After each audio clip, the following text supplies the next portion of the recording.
ಬನ್ನಿ ಸ್ನೇಹಿತರೆ, ನಮ್ಮ ನಮಸ್ತೆ ಹಿಂದೂಸ್ತಾನ್ ಹಿಂದಿನ ಎಪಿಸೋಡ್ಗೆ ಎಲ್ಲರಿಗೂ ಸ್ವಾಗತ ಸುಸ್ವಾಗತ. ನೋಡಿ, ನಮ್ಮ ಕರ್ನಾಟಕದ ಮುಖ್ಯಮಂತ್ರಿ ಸಿದ್ದರಾಮಯ್ಯನವರು ಭ್ರಷ್ಟಾಚಾರ ಅಪಾರವಾದ ಭ್ರಷ್ಟಾಚಾರ ಮಾಡಿ ಸಿಗಾಕೊಂಬಿಟ್ಟು ಏನು ಮಾಡಿದ್ದಾರೆ, ಲೋಕಾಯುಕ್ತ ತನಿಖೆಯನ್ನು ಎದುರಿಸ್ತಾ ಇದ್ದಾರೆ. ಹೈಕೋರ್ಟಲ್ಲಿ ಇವ್ರ ವಿರುದ್ಧ ತೀರ್ಪು ಬಂದಾಯಿತು.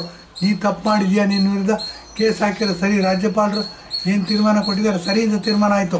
ಇದಲ್ಲದೆ ಜನಪ್ರತಿನಿಧಿಗಳ ವಿಶೇಷ ನ್ಯಾಯಾಲಯದಲ್ಲಿ ನೀನು ಆ ತನಿಖೆ ಎದುರಿಸಬೇಕು, ನೀನು ಮಾಡೋದು ಸರಿ ಇಲ್ಲ ಅಂತ ಹೇಳ್ಬಿಟ್ಟು ಇದಾಯಿತು. ಈಗ ಏನಾಗಿದೆ, ಲೋಕಾಯುಕ್ತದವ್ರು ಕೇಸ್ ಹಾಕಿದ್ದಾರೆ.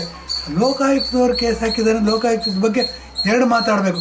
ಇವರೇನು ಮಾಡಿದ್ರು, ಮೊದಲನೇ ಸರಿ ಮುಖ್ಯಮಂತ್ರಿಯಾಗಿ, ಎರಡನೇ ಸರಿ ಮುಖ್ಯಮಂತ್ರಿಯಾಗಿ ನಾನು ಬಿಟ್ಟರೆ ಬೇರೆ ಯಾರು ನನ್ನ ಕೈಲಿ ಅಧಿಕಾರ ಶಾಶ್ವತ ಅಂತ ತಿಳ್ಕೊಂಡು ಇವ್ರೇನು ಮಾಡಿದ್ರು, ಲೋಕಾಯುಕ್ತನ ಹಲ್ಕಿತ್ತು ಹಾವು ಮಾಡಿಬಿಟ್ರು.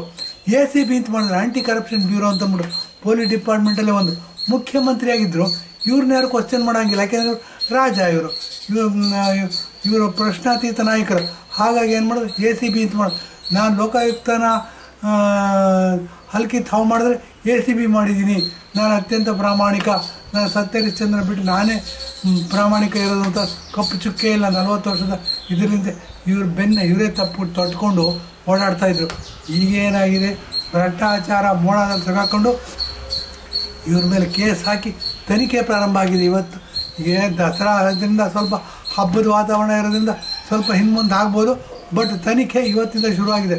ಯಾರೋ ಉದ್ದೇಶ ಅಂದ್ಬಿಟ್ಟು ಲೋಕಾಯುಕ್ತದ IPS ಅಧಿಕಾರಿ ಅಂತೆ, ಅವ್ರ ನೇತೃತ್ವದಲ್ಲಿ 4 ತಂಡಗಳನ್ನ ರಚಿಸ್ಬಿಟ್ಟು ಇವ್ರ ಮೇಲೆ ಎನ್ಕ್ವೈರಿ ಮಾಡ್ತಾಯಿದ್ದಾರೆ. ಅವರಿಗೆ ಸೂಕ್ತ ಅನಿಸಿದ್ರೆ ಇವ್ರನ್ನ ಅರೆಸ್ಟ್ ಮಾಡ್ಬೋದು. ನಮ್ಮ ಅಂದಾಜಿನ ಪ್ರಕಾರ, ನಮ್ಮ ತಿಳುವಳಿಕೆ ಪ್ರಕಾರ, ನಮ್ಮ ಅನುಭವದ ಪ್ರಕಾರ ಇವತ್ತಲ್ಲ ನಾಳೆ ಒಂದು ಅರೆಸ್ಟ್ ಮಾಡೋದು ಗ್ಯಾರಂಟಿ, ಇವ್ರನ್ನ ಜೈಲಿಗೆ ಹಾಕೋದು ಗ್ಯಾರಂಟಿ ಅಂದ್ಬಿಟ್ಟು ಇವತ್ತಿನ ಇದನ್ನು ಮುಂದುವರಿಸ್ತಾ ಇದ್ದೀನಿ. ಬನ್ನಿ, ಇವ್ರ ಮೇಲೆ ಅನೇಕ ಸೆಕ್ಷನ್ಗಳನ್ನ ಹಾಕ್ಬಿಟ್ಟು ಇವ್ರ ಮೇಲೆ ಕೇಸ್ ಹಾಕಿದ್ದಾರೆ. ಏನೇನು ಸೆಕ್ಷನ್ ಅಂದ್ಬಿಟ್ಟು ಒಂದೊಂದಾಗಿ ವಿವರಿಸ್ತಾ ಹೋಗ್ತೀನಿ.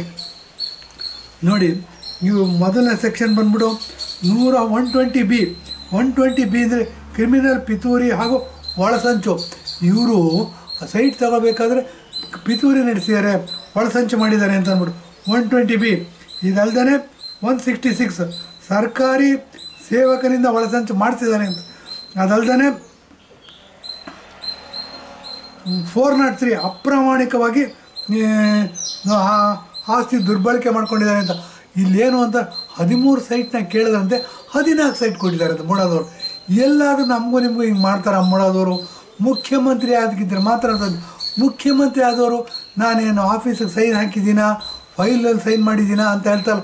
ವಿತ್ತಂಡವಾದ ಅಂತ ಹೇಳ್ಬೋದು ರೀ ಇದನ್ನು. ಮುಖ್ಯಮಂತ್ರಿ ಆಗಿದ್ದರೆ ನೀವು ತಲೆ ಕೊಡಲೇಬೇಕಾಗತ್ತೆ ಸ್ವಾಮಿ. ಹೇಗೆ ಏನೇ ಒಳ್ಳೆಯದಾದ್ರೂ ನಮ್ಮದು ಅಂತ ಹೇಳ್ತೀರಾ, ಹಾಗೆ ಏನೇ ಕೆಟ್ಟದಾದರೂ ನಾ ಜವಾಬ್ದಾರಿ ಅಂತ ಹೇಳಬೇಕು. ಇದನ್ನೇ ನೈತಿಕತೆ ಅನ್ನೋದು ಬಿಡಿ, ರಾಜಕೀಯದಲ್ಲಿ ಇಲ್ಲೇ ಇಲ್ಲ, ಅದು ನಿಮ್ಮ ಜಾಯಮಾನದಲ್ಲಂತೂ ಇಲ್ಲೇ ಇಲ್ಲ. ಹಾಗಾಗಿ ನೀವು ತನಿಖೆ ಎದುರಿಸ್ತೀನಿ, ಮುಖ್ಯಮಂತ್ರಿ ಸ್ಥಾನ ಬಿಡಲ್ಲ ಅಂತ ಹೇಳ್ತಿದ್ದೀರ. ಇದಲ್ಲದೆ ಬನ್ನಿ, 4ನೇ ಇದು ಏನು ಅಂತಂದರೆ ಸೆಕ್ಷನ್ 406. ಸೆಕ್ಷನ್ 406 ಏನು ಹೇಳುತ್ತೆ ಅಂತಂದರೆ,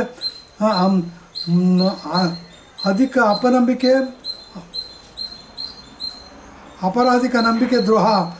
ಮತ್ತು ಸೆಕ್ಷನ್ 420 ಮೋಸ ವಂಚನೆಯಿಂದ ಲಾಭ ಪಡೆಯುವುದು ಇದು. ಮತ್ತು 426 ಕಿಡಿಗೇಡಿತನ ಜಾಸ್ತಿ ಇದೆ. 465 ಫೋರ್ಜರಿ ಮಾಡುವುದು.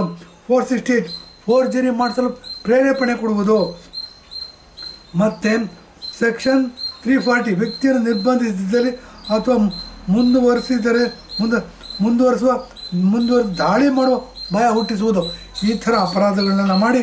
ಮತ್ತು ಭ್ರಷ್ಟಾಚಾರ ನಿಯಂತ್ರಣ ಕಾಯ್ದೆ ಸೆಕ್ಷನ್ 9 ಪ್ರಕಾರ 13 ಪ್ರಕಾರ ಸರ್ಕಾರಿ ನೌಕರರಿಂದ ಅಪರಾಧಿಕ ದುರ್ನಡತೆಗೆ ಪ್ರೋತ್ಸಾಹ ಕೊಡುವುದಾಗಿದೆ. ಹೀಗೆ ಅನೇಕ ಸೆಕ್ಷನ್ಗಳನ್ನ ಹಾಕ್ಬಿಟ್ಟು ತಮ್ಮ ಮೇಲೆ ಕೇಸ್ ಹಾಕಿದ್ದಾರೆ. ಅದರ ವಿಚಾರಣೆ ನಡೀತಾ ಇದೆ. ಇಷ್ಟೆಲ್ಲ ಆಗಿ 40 ವರ್ಷದ ರಾಜಕೀಯದಲ್ಲಿ ನನ್ನ ಮೇಲೆ ಕಪ್ಪು ಚುಕ್ಕೆ ಇಲ್ಲ, ಕಪ್ಪಿದಿಲ್ಲ ಅಂತ ಹೇಳ್ಬಿಟ್ಟು ಇಷ್ಟೊಂದು ಅಪರಾಧಿಕ ಪ್ರಕರಣಗಳು ಸಿಗಾಕೊಂಡ್ರಿಂದ ನೀವು ಪ್ರಾಮಾಣಿಕರಾಗಿರೋಕ್ಕೆ ಸಾಧ್ಯನೇ ಇಲ್ಲ. ನಿಮಗೆ ಜೈಲೇ ಶಾಶ್ವತವಾದ ಸ್ಥಾನಮಾನ. ಅಲ್ಲಿ ಇವತ್ತಲ್ಲ ನಾಳೆ ಹೋಗಬೇಕಾಗತ್ತೆ. ಬಹಳ ಇದು ಮಾಡಿ ಏನೋ ಹೆಸರು ಕೆಡಿಸ್ಕೊಂಡು ಹೋಗೋದಕ್ಕಿಂತ ನಾವು ಇವಾಗಲೇ ರಾಜೀನಾಮೆ ಕೊಡಬೇಕು. ನೈತಿಕತೆ ಇದು ಮಾಡಬೇಕು, ನೈತಿಕತೆ ಪಾಠ ಹೇಳಬೇಕಾಗಬೇಕು. ನೈತಿಕತೆ ಪಾಠ ಹೇಳಬೇಕು ಅಂತಂದರೆ ನೋಡಿ, ಒಂದು ಗಾದೆ ಹೇಳ್ತೀನಿ ಕನ್ನಡದಲ್ಲಿ. ಗುರು ನಿಂತ್ಕೊಂಡು ಉಚ್ಚ ಹೋದರೆ ಶಿಷ್ಯ ಓಡಾಡ್ಕೊಂಡು ಉಚ್ಚ. ಏನು ಮೇಲ್ಪಂಕ್ತಿ ಆಗ್ತೀವಿ ನೀವು? 6.5 ಕೋಟಿ ಜನ ಕನ್ನಡಿಗರು ಇದ್ದೀವಿ. ಅವರಿಗೆಲ್ಲ ಏನು ಬಂದು ಮೇಲ್ಪಂಕ್ತಿ ಆಗ್ತಿದ್ದೀರಾ? ತನಿಖೆ ಆಗಲಿ ಇದಾಗಲಿ ಎಲ್ಲ ಮೊಂಡಾಟ ಬಂಡಾಟ ದುರ್ನಡತೆಗಳನ್ನ ನಡೆಸ್ಬಿಟ್ಟು ಮುಖ್ಯಮಂತ್ರಿ ಸ್ಥಾನಕ್ಕೆ ಅಟ್ಕೊಂಡು ಕೂತಿದ್ರು. ದ್ವೇಷದ ರಾಜಕೀಯ ಮಾಡಲ್ಲ ಅಂತೀರಾ? ದ್ವೇಷದ ರಾಜಕೀಯ ಮಾಡಲ್ಲ ಅಂತ ನೀವು ದ್ವೇಷದ ರಾಜಕೀಯ ಮಾಡ್ತಿದ್ದೀರಾ, ಸೇಡಿನ ರಾಜಕೀಯ ಮಾಡ್ತಿದ್ದೀರಾ, ಹೊಟ್ಟೆ ಕಿಚ್ಚನ ರಾಜಕೀಯ ಮಾಡ್ತೀರಾ, ದುರಾಡಳಿತ ನಡೆಸ್ತಿದ್ದೀರಾ ಅನ್ನೋದಕ್ಕೆ ಒಂದು ಎಕ್ಸಾಂಪಲ್ ಹೇಳೋದಕ್ಕೆ ಇಷ್ಟಪಡ್ತೀನಿ. ನೋಡಿ, ಪ್ರಮಾಣ ವಚನ ತೊಗೊಂಡಿದ್ದೀರಾ. ಪ್ರಮಾಣ ವಚನದ ಒಂದೊಂದು ಶಬ್ದಗಳನ್ನ ಜ್ಞಾಪಿಸ್ಕೊಳ್ಳಿ ಅಂತ ಹೇಳ್ಬಿಟ್ಟು ಹೇಳ್ತೀನಿ. ಏನು ಅಂತ, ನಿರ್ಮಲಾ ಸೀತಾರಾಮನ್ ಅವರು ಎಂಥದ್ದು ಎಲೆಕ್ಟ್ರೋಲ್ ಬ್ಲಾಂಡ್ ಮಾಡಿದಾರಂತೆ, ಅವ್ರನ್ನ ಅಪರಾಧ ಮಾಡಿಲ್ಲ.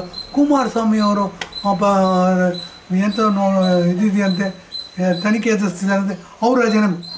ಸ್ವಾಮಿ, ನೀವು ಕರ್ನಾಟಕದ ಮುಖ್ಯಮಂತ್ರಿ, ನೀವು ಪ್ರಾಮಾಣಿಕ ಅಂತ ಹೇಳ್ಕೊತಿರೋರು, ನೀವು ಫಸ್ಟ್ ರಾಜೀನಾಮೆ ಕೊಟ್ಟು ಮೇಲ್ಪಂಕ್ತಿ ಹಾಕಿದ್ರೆ ಭಾಳ ಒಳ್ಳೆಯದಿರುತ್ತೆ. ಮೌಲ್ಯಯುತ ರಾಜಕಾರಣ ಮಾಡೋದಕ್ಕೆ ಹೆಸರುವಾಸಿಯಾಗಿರಬೇಕು ನೀವು. ಅದು ಬಿಟ್ಬಿಟ್ಟು ತನಿಖೆ ಎದುರಿಸ್ತೀನಿ, ಅಲ್ಲಿ ಏನಿದೆ ಆ ತನಿಖಾ ಸಂಸ್ಥೆಗಳ ಅಲ್ಲೆಲ್ಲ ಕಿತ್ಬಿಟ್ಟು ನಾನೇ ಪ್ರಾಮಾಣಿಕ, ನಾನು ಸತ್ಯಹರಿಶ್ಚಂದ್ರ ಅಂತ ನಿಮ್ಮ ಬೆನ್ನು ನೀವೇ ತಟ್ಕೋತೀರಾ. ನಿಮ್ಮ ಮುಂಬಾಲಕರು ಏನು ಮಾಡ್ತಾರೆ, ನಿಮಗೆ ಪ್ರೋತ್ಸಾಹಕವಾಗಿ, ನಿಮಗೆ ಪೂರಕವಾಗಿ ನೀವು ಹೇಗೆ ಹೇಳಿರ್ತೀರ ಹಾಗೆ ನಡ್ಕೊಂಡು ನಿಮ್ಮ ಟಾಮ್ ಹೊಡ್ಕೊಂಡು ಕರ್ನಾಟಕ ತುಂಬ ಸುತ್ತಾ ಇದ್ದಾರೆ. ಇದೆಲ್ಲ ಪ್ರಾಮಾಣಿಕತೆ ಬೆಲೆ. ಪ್ರಾಮಾಣಿಕರಾಗಿದ್ದರೆ, ನೈತಿಕತೆ ಅನ್ನೋದು ಏನಾದರೂ ನಿಮಗಿದ್ದರೆ ತಕ್ಷಣ ರಾಜೀನಾಮೆ ಕೊಡಿ ಅಂತ ಹೇಳಿ ಇಂದಿನ ಎಪಿಸೋಡ್ ಮುಗಿಸ್ತಾ ಇದ್ದೀವಿ. ಧನ್ಯವಾದ, ನಮಸ್ಕಾರ.